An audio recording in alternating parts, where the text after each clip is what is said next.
ஒரு ஊரில் ஒரு ராஜா இருந்தார். பெரிய அரண்மனையில் தான் இருக்கிறார். எல்லா வசதியும் இருந்தது. இருந்தாலும் அவர் எல்லாரும் சொல்கிறது எப்படி தெரியுமா? பிச்சைக்கார ராஜா. அப்படி ஒரு பேர் அவருக்கு நிலச்சி போச்சு. ஜனங்களும் சரி, மற்ற தேசங்களில் உள்ளவங்களும் சரி, அவர் அந்த பேர் சொல்லியே குறிப்பிடுறது வழக்கமாக போட்டுது. இது அவருக்கு ரொம்ப கவலையாக போச்சு.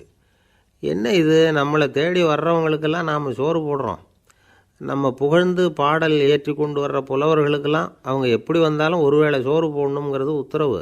இவ்வளவுலாம் செஞ்சும் நம்மளை போய் பிச்சைக்கார ராஜான்னு எல்லாரும் சொல்கிறாங்களே, அது ஏன், எதுக்காக இப்படி சொல்கிறாங்க?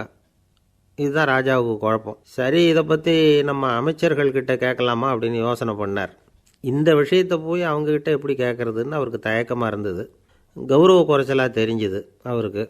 சரி, சாதாரண குடிமக்கள்கிட்ட இதை பற்றி கேட்கலாமா அப்படின்னு யோசனை பண்ணார். கேட்கலாம், ஆனால் அவங்க யாரும் ராஜா முன்னாடி வந்து நின்று தைரியமாக பேசக்கூடிய அளவுக்கு இல்லை. ராஜாவோட குழப்பம் நாளுக்கு நாள் அதிகமாக போச்சு. கடைசியாக அவர் ஒரு முடிவுக்கு வந்தார். அதாவது, இதை பற்றி ஒரு பிச்சைக்காரங்கிட்டே கேட்டு பார்த்துட்டா என்ன. இதுதான் அவர் பண்ண முடிவு. உடனே மாறு வேஷம் போட்டுக்கிட்டு நகர்வலம் போனார். ஒரு பிச்சைக்காரனை கண்டுபிடிச்சார். இதை பாருப்பா, நம்ம ராஜாவை எல்லாரும் பிச்சைக்கார ராஜான்னே சொல்கிறாங்களே, அதுக்கு என்ன காரணமாக இருக்கும் அப்படின்னு கேட்டார். அதுக்கு அவன் சொல்கிறான், இதுக்கான பதிலை இன்னும் ஒரு 30 நாளில் சொல்கிறேன் அப்படின்னா. உடனே இவருக்கு சந்தோஷம். உண்மையை அவங்ககிட்ட சொன்னார். நான் வேறு யாரும் இல்லை, நான் தான் இந்த நாட்டு ராஜா. இப்போ நீ என் கூடவே வந்துடும், அரண்மனையிலேயே தங்கிக்கோ. 30 நாள் கழித்து எனக்கு பதில் சொல்லிவிட்டு அதுக்கப்புறமா நீ போகலாம் அப்படின்னு சொல்லி அழைச்சிட்டு வந்துட்டார். அரண்மனையில் ஒரு மூலையில் அவன் தங்கிறதுக்கு இடம் கொடுத்தார். தினம் 2 வேளையும் இவனுக்கு சோறு போடுங்க அப்படின்னு உத்தரவு போட்டார். ராஜா கொடுத்த இடத்துல போய் உக்காந்துக்கிட்டான் அந்த பிச்சைக்காரன். தினமும் அந்த அரண்மனையில் நடக்கிறதையெல்லாம் கவனிச்சிக்கிட்டு வந்தான். வேளைக்கு சாப்பாடு வரும், சாப்பிட்டுக்கிட்டு இருக்கான். இப்படி 30 நாள் முடிஞ்சுது. ராஜா வந்தார். என்ன, என்னோட கேள்விக்கு பதில் என்னன்னு கண்டுபிடிச்சிட்டியான்னார். கண்டுபிடிச்சிட்டேன்னா. என்ன எல்லாரும் பிச்சைக்கார ராஜான்னு சொல்கிறாங்களே, அது நியாயமாக படுதா உனக்குன்னு கேட்டார். நியாயமாக தான் படுது, சந்தேகம் இல்லாமல் நீங்கள் பிச்சைக்கார ராஜா தான். என்ன தான் நீங்கள் வசதியோடவும் படைபலத்தோடவும் இருந்தால் கூட நீங்கள் எங்கள் வர்க்கத்தை சேர்ந்த ஆசாமி தான் அப்படின்னு அடித்து சொல்லிவிட்டான் அந்த ஆள். ஏனால் அப்படி சொல்கிறேன்னு கேட்டார் இவர். அரசே, ஒரு உண்மையை கண்டுபிடிச்சி சொல்கிறதா நான் உங்ககிட்ட சொன்னேன். நீங்கள் ராஜ பரம்பரைன்னா உடனே உங்கள் கழுத்தில் கிடக்கிற முத்து மாலையை கழட்டி பரிசாக கொடுத்துருப்பீங்க, பொன்னையும் மணியையும் கொடுத்துருப்பீங்க. ஆனால் நீங்கள் அப்படி செய்யலை. என்னை ஒரு மூலையில் உட்கார வச்சு 2 வேளை சோறு போட சொன்னீங்க. உங்களை தேடி யார் வந்தாலும், யார் வந்து பாராட்டி பேசினாலும் அல்லது பிரச்சனைகளை சொன்னாலும் நீங்கள் செய்கிற ஒரே காரியம் சோறு போடுறது தான். பிச்சைக்காரனுக்கு சோறு மட்டும்தான் உலகம். உங்கள் விஷயத்திலையும் நீங்கள் அப்படி தான் நினைக்கிறதாக தெரியுது. நல்லா கவனிங்க. எந்த ஒரு பிரச்சனைக்கும் சோறு தான் முடிவுன்னு நினைக்கிறீங்க பாருங்கள். நீங்கள் சந்தேகமில்லாத எங்களை சேர்ந்த ஆள் தான் அப்படின்னு விட்டான் அந்த பிச்சைக்காரன். அதுக்கப்புறம் தான் அந்த ராஜா தன்னுடைய தவறுகளையெல்லாம் திருத்திக்கிட்டாராம். பசின்னு வர்றவங்களுக்கு சோறு தான் போடணும், அது தப்பு இல்லை. பாராட்ட வர்றவங்களுக்கெல்லாம் சோத்தையே போட்டு அனுப்புனா இப்படி தான் பேர் வரும். எனக்கு தெரிஞ்ச ஒருத்தர் தினமும் யாராவது ஒருத்தரை தன் வீட்டுக்கு அழைச்சிட்டு போவார், சாப்பாடு போட்டு அனுப்புவார்.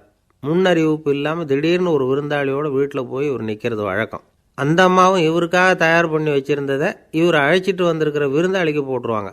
விருந்தாளி சாப்பிட்டுட்டு போனதுக்கப்புறம் இவர் மனைவிகிட்ட உனக்கு சிரமம் வேணாம் அப்படின்னு சொல்லிவிட்டு பக்கத்தில் உள்ள ஒரு ஹோட்டலுக்கு போய் காசு கொடுத்து சாப்பிட்டுட்டு வந்துடுவார்.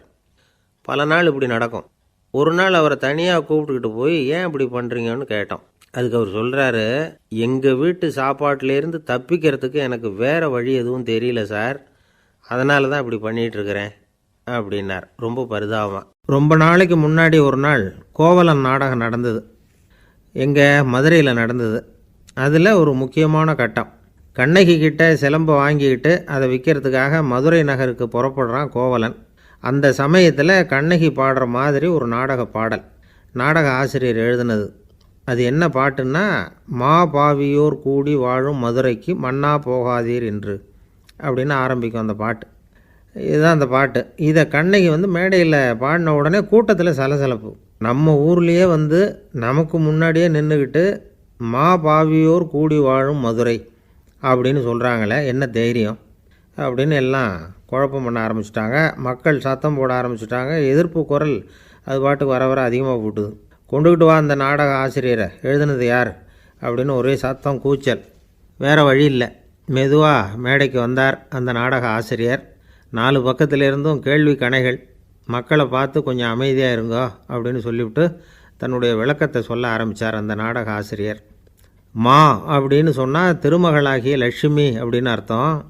பா அப்படின்னா கலைமகளாகிய சரஸ்வதி. வி அப்படின்னா மலைமகளாகிய பார்வதி. மா பாவியோர் அப்படின்னா திருமகளும் கலைமகளும் மலைமகளும், இவங்க மூவரும் அப்படின்னு அர்த்தம். இந்த 3 பேரும் வாழ்கின்ற மதுரை புனிதம் நிறைந்தது, சகல செல்வங்களும் நிறைஞ்சது. அப்படிப்பட்ட ஊரில் நான் அணிந்து கொள்ளும் இந்த சாதாரண சிலம்பை யார் வாங்கிக்குவாங்க அப்படிங்கிற எண்ணத்தோடு தான் கண்ணகி அப்படி சொல்கிறா. அதை நினச்சி தான் நான் எழுதினேன். ஆகவே மதுரையை ரொம்ப சிரமப்படுத்தணும், ரொம்ப மோசமாக எழுதணும் அப்படிங்கிற எண்ணம்லாம் எனக்கு கிடையாது. பெருமைப்படுத்தணும்னு நினச்சி தான் அப்படி எழுதினேன் அப்படின்னு விளக்கம் கொடுத்தாராம். இந்த விளக்கத்தை கேட்டதும் எல்லாரும் ரொம்ப சமாதானம் ஆகிட்டாங்களாம். இப்படி விளக்கம் கொடுத்த அந்த நாடக ஆசிரியர் யார் தெரியுமா? அவர் தான் தமிழ் நாடக உலகின் முதல் ஆசான் சங்கரதாஸ் சுவாமிகள். அவருக்கு நகைச்சுவை உணர்வும் அதிகம். 1920ஆம் ஆண்டு திருநெல்வேலியில் அவர் தங்கியிருக்கிறார் நாடகம் நடத்துறதுக்காக. அவர் தங்கியிருந்த வீட்டில் கொசு மூட்டைப்பூச்சி அதிகமாக இருந்திருக்கு. அவரால் தூங்கவே முடியல. அவர் அனுபவித்த தொல்லைகள் ஒரு பாட்டாக உருவாச்சு. வேடிக்கையாக ஒரு பாட்டு எழுதினாராம். மூட்டையும் கொசுவும் ஒரு வீட்டிலே மீட்டிங் போட்டால் முன்னே நிற்க யாரால் முடியும்? கொசு மோகன ராகம் போல சத்தம் போட்டு முன்னே நின்று செய்திடும் யுத்தம். இதை மறுநாள் நாடகத்தில் கோமாளி வேஷம் போட்ட ஒரு சிறுவனை விட்டு பாட வச்சுருக்கார். எல்லாரும் சிரித்து ரசித்தாங்களாம். சங்கரதாஸ் சுவாமிகள் கல்யாணமே பண்ணிக்கல, துறவி மாதிரியே வாழ்ந்திருக்கார். தமிழ் நாடக கலைக்கு தன்னையே அர்ப்பணம் பண்ணிக்கிட்டவர் அவர். 1922 நவம்பர் மாதத்தில் ஒரு நாள் புதுச்சேரியில் அவர் வாழ்க்கை முடிஞ்சுது. அப்போ அவருக்கு வயசு 55. சங்கரதாஸ் சுவாமிகள் நாடக ஆசிரியர் மட்டும் இல்லை, மேடை நாடக இயக்குனர், தயாரிப்பாளர். அவரே ஒரு சிறந்த நடிகர். ஒரு தடவை சாவித்திரி நாடகத்தில் இவர் யமதர்மனாக வேஷம் போட்டு நடிச்சிருக்கிறார். நாடகம் பார்த்துக்கிட்டு இருந்த கருவுற்ற ஒரு பெண்மணிக்கு பயத்தினால அங்கேயே குழந்தை பிறந்துட்டு தான். அந்த நிகழ்ச்சிக்கு அப்புறம் இவர் இந்த வேஷம் போடுறப்போலாம் ஜனங்களுக்கு முன்கூட்டியே எச்சரிக்கை கொடுக்க ஆரம்பிச்சிருவாராம். அதாவது அப்படி யாராவது பயப்படுறவங்க இருந்தால் கொஞ்சம் கண்ணை மூடிங்க அல்லது எழுந்திரிச்சு போடுங்கன்னு. நடிப்புன்னா அப்படிலாம் இருக்கணும். இந்த காலத்தில் நடிகர் ஒருத்தர் சொன்னார், சார் நான் இந்த நாடகத்தில் நடிக்கிறப்போ முகத்தில் நவரசங்களையும் காட்டி நடித்தேன், உணர்ச்சிகளை எல்லாம் நல்லா காட்டி நடித்தேன். அப்படி இருந்து ஜனங்கள் கல் எடுத்து மேடையில் வீசிவிட்டாங்க சார் அப்படின்னார். நாடகத்தில் உங்களுக்கு என்ன வேஷம் அப்படின்னு கேட்டாங்க. அது செத்து கிடக்கிற பணமாக நடித்தேன் சார் அப்படின்னார். ஒருத்தரை பார்த்து உன்னுடைய நண்பர்கள் யார் அப்படின்னு ஒரு கேள்வி கேட்டு பாருங்கள். கொஞ்சம் யோசித்து பதில் சொல்லுவாங்க. அவங்கக்கிட்டேயே உன்னுடைய எதிரிகள் யார் அப்படின்னு கேளுங்க, கடகடன்னு ஒப்பிச்சிருவாங்க. நம்ம மனசு இருக்க அது எப்படின்னா, நம்ம நண்பர்களை விட எதிரிகளை அது நல்லா ஞாபகத்தில் வச்சுக்கும். இது ஒரு ஆச்சரியமான உண்மை. உங்களால் நண்பர்களை மறந்துட முடியும், ஆனால் எதிரிகளை மறந்துட முடியாது. இது ஒரு வேடிக்கையான நிலைமை தான். அழகான தருணங்களை நாம் ஏன் மறந்துடுறோம்? இது இயற்கை. ஏன்னா நம்ம மனசு மலர்களை கவனிக்கிறதில்ல, அதில் இருக்கிற முள்ளை தான் கவனிக்குது. தன்னை காயப்படுத்துகிற எதையும் அது உடனே கண்டுகொள்ளுது. ஒரு தெளிந்த சிந்தனை உடைய மனசு மிக அழகாக உள்ள எல்லாத்தையும் கவனிக்கும். அது நன்றியுடன் உணரக்கூடிய எல்லாத்தையும் பார்த்து குறிச்சிக்கும். இப்படிப்பட்டவங்க வாழ்க்கை இயல்பாகவே நல்லா அமையும். அது ரொம்ப அபூர்வம். மனசில் உள்ள ஒரு சிறிய அமைப்பை மாற்றுவதை பொறுத்து தான் இந்த விஷயம் அப்படிங்கிறார் ஓஷோ. ஒரு யூத கோவில் இருந்து தான், அது யூதர்களின் மடமாகவும் இருந்தது. அங்கே ஒரு தலைமை குரு, அவர் ரொம்ப கண்டிப்பானவர். அந்த கோவிலை ஒட்டி ஒரு தோட்டம். ஒரு நாள் காலையில் அந்த தோட்டத்தில் 2 இளம் யூதர்கள் நடந்து போய்கிட்டு இருக்கிறாங்க. காலையில் 1 மணி நேரம், மாலையில் 1 மணி நேரம் அவங்க அந்த தோட்டத்தில் நடக்கிறதுக்கு அனுமதி உண்டு. மற்ற நேரங்களில் அவங்க மத புத்தகங்களை படிக்கணும், பிற விதிமுறைகளை கடைபிடிக்கணும். அந்த 2 பேருமே தொடர்ந்து புகைப்பிடிக்கிற பழக்கம் உள்ளவங்க. ஆனால் கோவில் மடத்தில் இருக்கிறப்போ அவங்க புகைப்பிடிக்க முடியாது, அது கடுமையான குற்றம். சரி, நாம் தோட்டத்தில் இருக்கிறப்போவாவது புகைப்பிடிக்கலாமா அப்படின்னு ஒரு ஆசை அவங்க 2 பேருக்குமே. இருந்தாலும் பயம். இப்படி கேட்டால் மதகுரு என்ன சொல்லுவாரோ அல்லது என்ன செய்வாரோங்கிற பயம். இப்படியே கொஞ்ச நாள் ஆச்சு. ஒரு நாள் இந்த 2 பேரில் ஒருத்தன் ரொம்ப கலங்கி போய் அந்த கோவிலிருந்து வெளியில் வந்துக்கிட்டு இருந்தான். வந்தவன் நேராக தோட்டத்து பக்கம் போனான். அங்கே இன்னொருத்தன் ஆனந்தமாக புகை பிடிச்சிக்கிட்டு இருக்கிறான். அதை பார்த்து தான் இவனுக்கு அதிர்ச்சி. அட கடவுளே, என்ன இது, நீ கேட்காமலே ஆரம்பிச்சிட்டியா அப்படின்னா. இல்லை இல்லை, நான் கேட்டுவிட்டு தான் ஆரம்பிச்சிருக்கேன்னா அவன். அப்படியா, என்ன மனுஷன் இவர், நானும் தான் கேட்டேன், என்னை கண்ணாபுண்ணான்னு திட்டிவிட்டார். இது என்ன கோவிலா இல்லை நரகமா? உனக்கு புகை பிடிக்கணும்னு ஆசையாக இருந்தால் நரகத்துக்கு போகணும்னு சொல்லிவிட்டார். அது சரி, ஒன்றை மட்டும் எப்படி அனுமதிச்சார் அப்படின்னு கேட்டான் இவன்.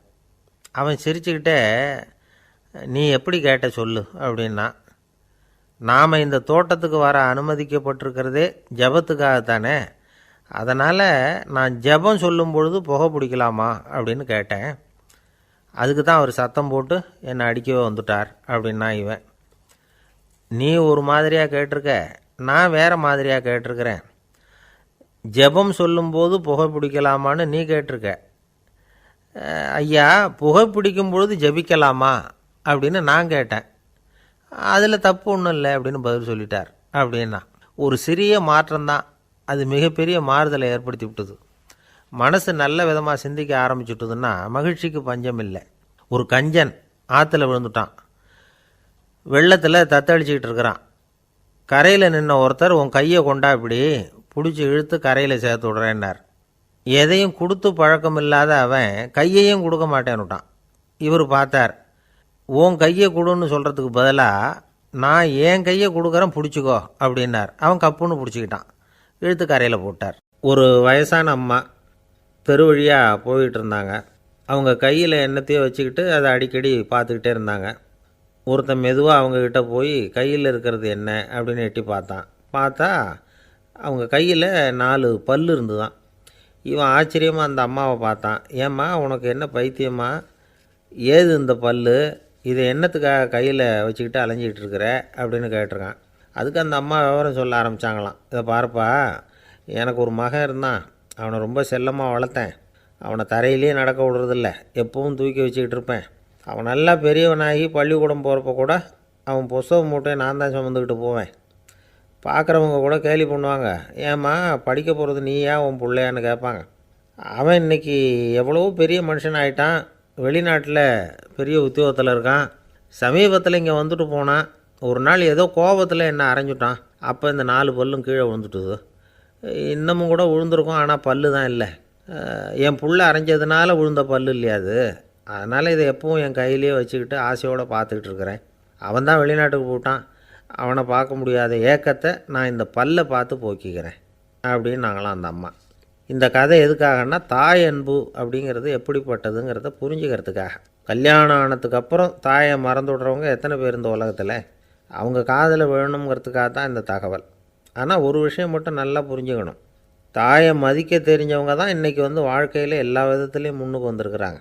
வேணும்னா விசாரித்து பார்த்துக்குங்க. இன்னொரு அம்மா இருந்தாங்க, அவங்க தினமும் ஒரு கோயிலுக்கு வருவாங்க. சாமியை பார்த்து, கடவுளே நான் இறந்து போனால் நரகத்துக்கு போகணும் அப்படின்னு வேண்டிக்குவாங்களாம். எல்லோரும் சொர்க்கத்துக்கு போகணும்னு தானே கடவுள்கிட்ட வேண்டிக்குவாங்க.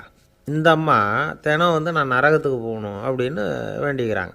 அங்கே இருந்த அர்ச்சகருக்கு இது சந்தேகம். ஒரு நாள் அதை நேரடியாகவே அவங்கக்கிட்ட கேட்டுவிட்டார். அதுக்கு அந்த அம்மா பதில் சொன்னாங்களாம், ஐயா, எனக்கு கல்யாணம் ஆகி ரொம்ப நாள் வரைக்கும் குழந்த பாக்கியம் இல்லாமல் இருந்தது. கோயில் குளம் எல்லாம் சுற்றி வந்தேன். ரொம்ப நாள் கழித்து ஒரு குழந்த பிறந்தது, ஆண் குழந்தை. அவனை நான் ரொம்ப செல்லம் கொடுத்து வளர்த்தேன். அதோட விளைவு என்ன ஆச்சுன்னா, அவன் ரொம்ப மோசமாக ஆகிட்டான். கெட்ட பழக்க வழக்கம்லாம் கற்றுக்கிட்டான். அவன் இறந்து போனால் நிச்சயம் அவனுக்கு நரகம்தான் கிடைக்கும்.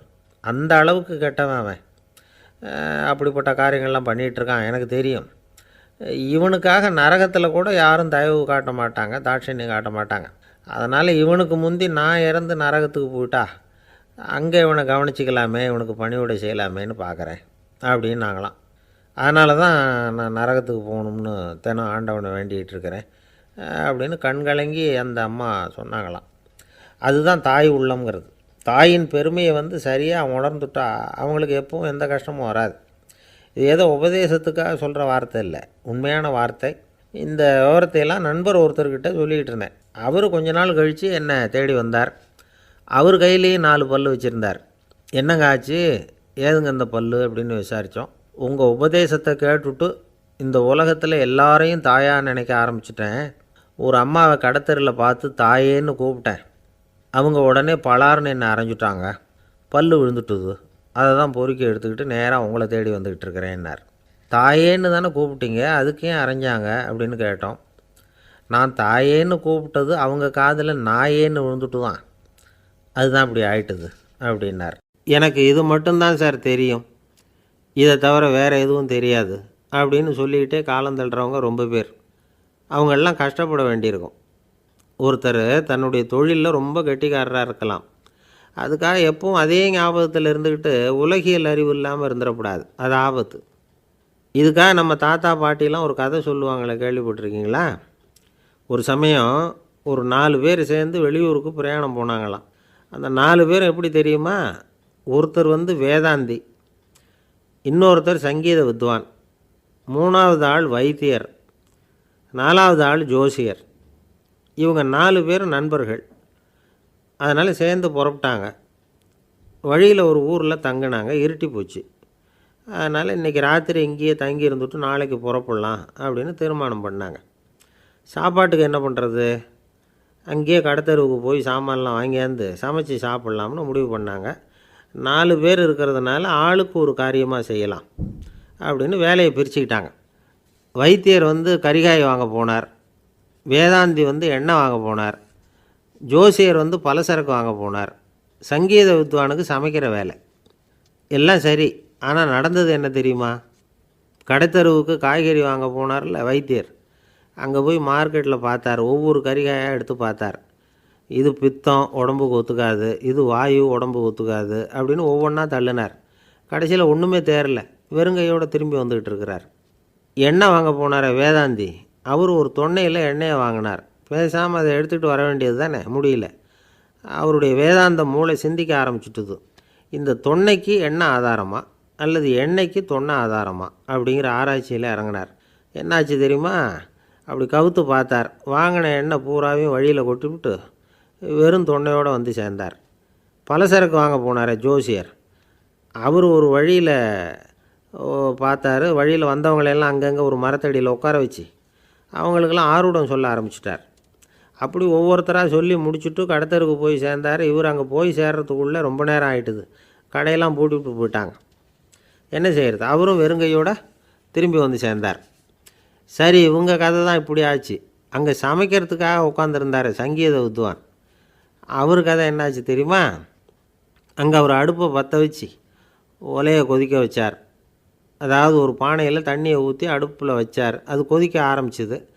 தண்ணி கொதிக்கிற சத்தம் இருக்குதுல்ல, அது இவருக்கு தாளம் போடுறது மாதிரி இருந்தது. ஒரே குஷி, பாட ஆரம்பிச்சிட்டார். பாடிக்கிட்டே உற்சாகமாக கையில் இருந்த கரண்டியால் அந்த பானையில் தட்டினார், தாளம் போடுறதா நினச்சிக்கிட்டு. அவ்வளவுதான், பானை பட்டுன்னு உடஞ்சி போச்சு. தலையில் கையை வச்சுக்கிட்டு அவரும் உட்காந்துட்டார். எந்த தொழில் தெரிஞ்சாலும் சரி, அதை புத்திசாலித்தனமாக பயன்படுத்த தெரியலன்னா ஆபத்து தான். அதுக்காக தான் இந்த கதை. ஒரு பஸ்ஸு டிரைவர் ரொம்ப கெட்டிக்காரர். பஸ்ஸை ரொம்ப திறமையாக ஆபத்து இல்லாமல் ஓட்டினதுக்காக பரிசுலாம் வாங்கினவர். அவரே ஒரு படகு ஓட்டுறதுக்காக அழைச்சிட்டு போயிருக்கிறாங்க, மோட்டார் படகு. அதையும் ரொம்ப திறமையாக தான் ஓட்டிகிட்டு போயிருக்கிறாரு. நடுக்கடலில் போனதும் படகு நின்று போச்சு.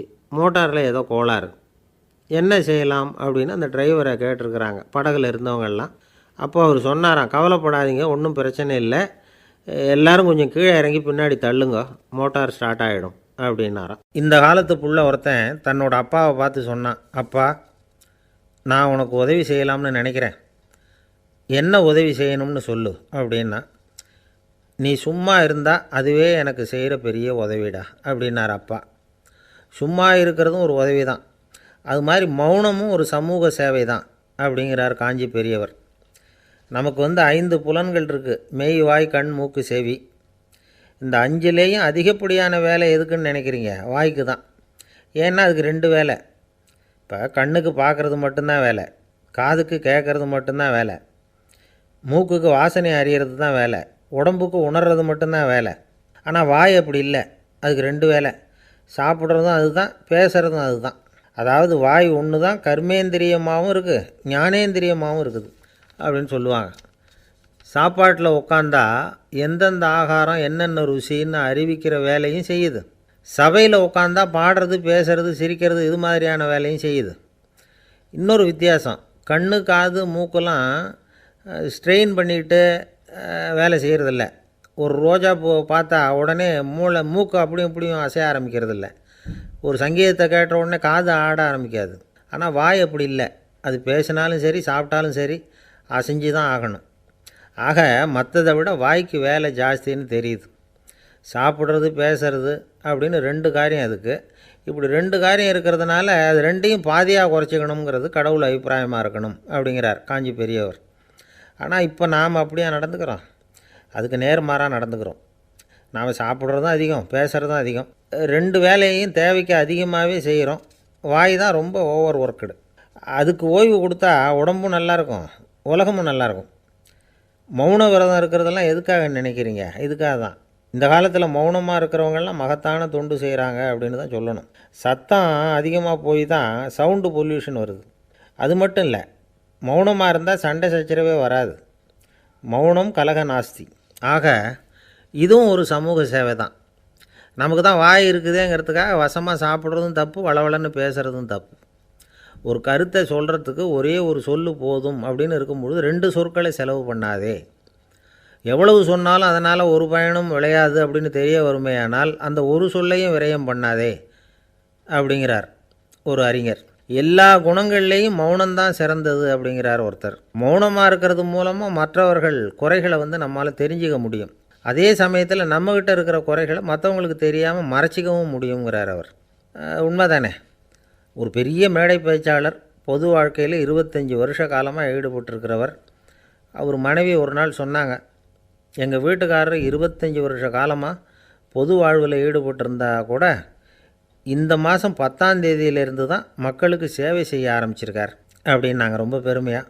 10ஆம் தேதிக்கு அப்படி என்ன விசேஷம் அப்படின்னு கேட்டோம். அன்னையிலேருந்து தான் அவர் மேடையில் பேசுகிறத நிறுத்தினார் அப்படின்னாங்க அந்த அம்மா. பொங்கல் திருநாள். பொங்கல் திருநாள்னால் இது ஏதோ அறுவடை திருநாள் அப்படின்னு சொல்லுவோம். அதாவது வருஷம் பூரா நாம் பாடுபட்டு அதனுடைய பலனை அனுபவிக்கிற நாள் அப்படிங்கிறது நாம் சொல்லிகிட்டு இருக்கிறது. இது முக்கியமாக இது ஒரு நன்றி அறிவிப்பு நாள் அப்படின்னு சொல்லுவாங்க. இன்றைக்கி நிறைய நன்றி அறிவிப்பு கூட்டம்லாம் நடந்துக்கிட்டு இருக்குல்ல, அது மாதிரி விவசாயிகள் நடத்துகிற ஒரு நன்றி அறிவிப்பு விழா இது. யாருக்கு நன்றி சொல்கிறாங்கன்னா ஆதவனுக்கு. அதாவது சூரியன் இல்லைன்னா விவசாயம் இல்லை. அதனால் ஆதவனுக்கு நன்றி செலுத்துகிற நாளாக இந்த பொங்கல் திருநாளை நாம் கொண்டாடுறோம். அதாவது இந்த பொங்கலில் விவசாயிகள்கிட்டேருந்து நிறைய பண்புகளை நாம் தெரிஞ்சுக்க வேண்டிய நாள் இது. விவசாயிகள் அவங்க விவசாயம் முன்னேறி இருக்கிற அளவுக்கு விவசாயிகளுடைய வாழ்க்கை தரம் முன்னேறலை. அந்த அளவுக்கு அவர்கள் நாட்டுக்காக உழைச்சிக்கிட்டு இருக்கிறாங்க. அந்த காலத்திலே அதை பற்றி ஒரு கதை சொல்கிறது உண்டு. ஒரு வயசான ஆள் நிலத்தில் ஏறு உழுதுகிட்டு இருந்தாராம். கிழிஞ்சு போன ஒரு சின்ன துண்டை தான் இடுப்பில் கட்டியிருந்தாராம்.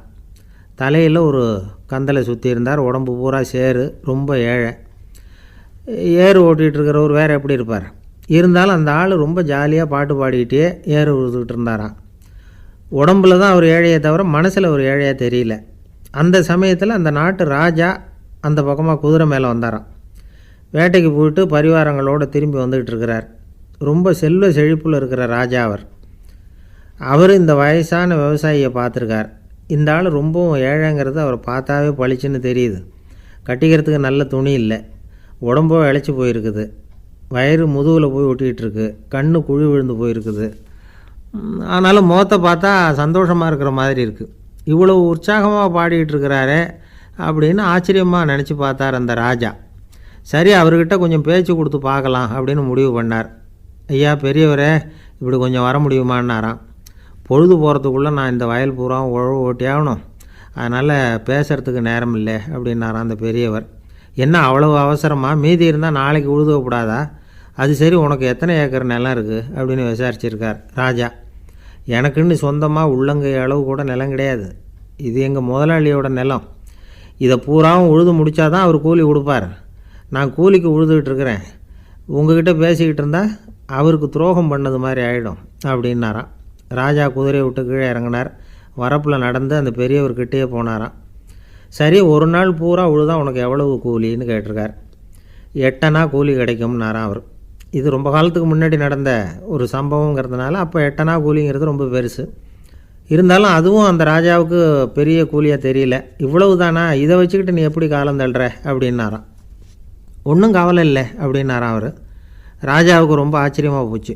8 அணா கூலி வாங்குகிற இந்த ஆள் கவலை இல்லாமல் இருக்கிறார், ஏராளமான வசதியோடு இருக்கிறன்னா கவலை இல்லாமல் வாழ முடியலையே அப்படின்னு நினச்சி பார்த்துருக்கார். அது சரி, 8 அணாவில் எப்படி குடும்பம் நடத்துகிற அப்படின்னு கேட்டாராம். எனக்கு கிடைக்கிற 8 அணாவில் 2 அணா குடும்பத்துக்கு செலவழிக்கிறேன், 2 அணா பழைய கடனுக்கு கொடுக்குறேன், 2 அணா தர்மம் செய்கிறேன், 2 அணா வட்டிக்கு கொடுக்குறேன், ஒரு குறையும் இல்லைன்னாராம். ராஜாவுக்கு ஒன்றும் புரியல. எனக்கு ஒன்றும் புரியலையேன்னு இருக்கார். ஐயா, எனக்கும் என் மனைவிக்கும் 2 அணா செலவாகுது. வயசான அம்மா அப்பா இருக்கிறாங்க, சின்ன வயசில் என்னை காப்பாற்றினவங்க அவங்க. அந்த கடனுக்கு 2 அணா செலவாகுது, அது பழைய கடன். என் தங்கச்சி ஒருத்தி ஆதரவு இல்லாத நிலைமையில் தன்னுடைய மகனோட என் வீட்டில் இருக்கிறா, அவளுக்கும் அவள் மகனுக்கும் 2 அணா செலவு பண்ணுறேன், அது தர்மம். எனக்கு 2 பிள்ளைங்க இருக்கிறாங்க, அவங்களுக்கு 2 அணா செலவு பண்ணுறேன், அது வட்டிக்கு கொடுக்கறது மாதிரி. பிற்காலத்தில் அவங்க எங்களை காப்பாற்றுவாங்க. அந்த வகையில் நான் திருப்தியோடு வாழ்ந்துக்கிட்டு இருக்கிறேன் அப்படின்னாராம். ராஜாவுக்கு அர்த்தம் புரிய ஆரம்பிச்சுதான். அந்த பெரிய நிலத்தை விலை கொடுத்து வாங்கி அந்த பெரியவருக்கே தானமாக கொடுத்துட்டாராம். இப்போ உழுதவருக்கே நிலம் சொந்தமாயிட்டுது. அன்னையிலேருந்து அரசனுக்கும் ஆறுதல் கிடைச்சிதான். இப்படி ஒரு கதை சொல்லுவாங்க. 8 அணா வருமானத்தை வச்சுக்கிட்டு எப்படி காலத்தை தள்ளுறதுன்னு சொல்கிறதுக்காக இந்த கதையை சொல்கிறதாக யாரும் தப்பாக நினச்சிக்கக்கூடாது. கிடைக்கிறத எப்படி பங்கு போடுறார், எப்படி திருப்தியாக வாழறார் அப்படிங்கிறது தான் முக்கியம். அது மாதிரி இன்றைக்கு இந்த பொங்கல் திருநாளில் உழவர்கள் மனசு மகிழ்ச்சியாக இருந்ததுன்னா அது எல்லாரும் மகிழ்ச்சியாக இருக்கிறது மாதிரி அர்த்தம். அதனால் அவர்கள்ட்டேருந்து நாம் பாடம் கற்றுக்கணும். சில உழவர்கள் தங்கள் நிலத்தில் விளையிறத தாங்கள் சாப்பிட மாட்டாங்க, அடுத்தவங்கள்ட்ட விற்றுட்டு சந்தையில் போய் வேறு அரிசி வாங்கிட்டு வந்து தான் இவங்க சாப்பிடுவாங்க. அப்படிப்பட்ட விவசாயிகள்லாம் இது உண்டு. பங்கிடுகிற பண்பை உழவர்கள்ட்டேருந்து கற்றுக்கொள்ளுங்கள் அப்படிம்பாங்க. ஒரு ஆள் நிம்மதியாக மகிழ்ச்சியாக இருந்தானா, உங்கள் நிம்மதிக்கும் மகிழ்ச்சிக்கும் என்ன காரணம்னு கேட்டிருக்கார் இன்னொருத்தர். என்கிட்ட இருந்தது பூராவையும் என் பிள்ளைங்களுக்கு சமமாக பங்கு போட்டு கொடுத்துட்டேன், எனக்குன்னு எதுவுமே வச்சுக்கல, அதுதான் நிம்மதிக்கு காரணம்ன்றிருக்கான். உங்ககிட்ட இருந்தது எவ்வளவு இருந்தது அப்படின்னு கேட்டிருக்காரு அவர். மொத்தமாக ஒரு 50,000 ரூபா இருக்கும் அப்படின்னு இருக்கான். அவ்வளவும் பணமாகவே இருந்ததா அப்படின்னு கேட்டிருக்காங்க இவங்க. இல்லைங்க, அவ்வளவும் கடன், அதை தான் பிரித்து கொடுத்துருக்கேன் பிள்ளைங்கக்கிட்ட அப்படின்னு நானும் அவன். இந்த உலகத்தில் நாம் நல்லபடியாக இருக்கணும்னா அதுக்கு முக்கியமாக தேவைப்படுறது 2. ஒன்று செல்வம், இன்னொன்று அறிவு. சரி, இது 2ல் சிறந்தது எது அப்படின்னு ஒரு கேள்வி கேட்டால் என்ன பதில் சொல்கிறது? இதே கேள்வியை ஹஸ்ரத் அலி அவர்கள்கிட்ட கேட்டாங்களாம். அவர் ஒரு பெரிய அறிஞர். கேள்வி கேட்டவங்களும் சாதாரண ஆட்கள் இல்லை, இவங்களும் அறிஞர்கள். ஒரு நாள் ஹஸ்ரத் அலி அவர்கள்கிட்ட 10 அறிஞர்கள் வந்தாங்களாம். ஐயா, நாங்கள் 10 பேரும் உங்ககிட்ட ஒரே கேள்வியை தான் கேட்க வந்திருக்கிறோம், ஆனால் எங்கள் 10 பேருக்கும் நீங்கள் தனித்தனியாக பதில் சொல்ல முடியுமா அப்படின்னு கேட்டிருக்காங்க. அதாவது அவங்க ஒரே கேள்விக்கு இவர்கிட்ட இருந்து 10 விதமான பதில் எதிர்பார்க்குறாங்க. சரி கேளுங்க, என்ன கேள்வி அப்படின்னார் அவர். அப்போ தான் அவங்க கேட்டாங்களாம், செல்வம் அறிவு இது 2ல் சிறந்தது எது? இதுதான் கேள்வி. ஹஸ்ரத் அலி என்ன பண்ணார் தெரியுமா? அவங்கள ஒவ்வொருத்தராக கூப்பிட்டார், ஒவ்வொரு விதமான பதிலை சொல்லி அனுப்புனார். முதல்ல ஒருத்தரை கூப்பிட்டார், சொன்னார், அறிவுங்கிறது தீர்க்கதரிசிகள், ஞானிகள், மகான்கள் இவங்களோட பரம்பரை சொத்து.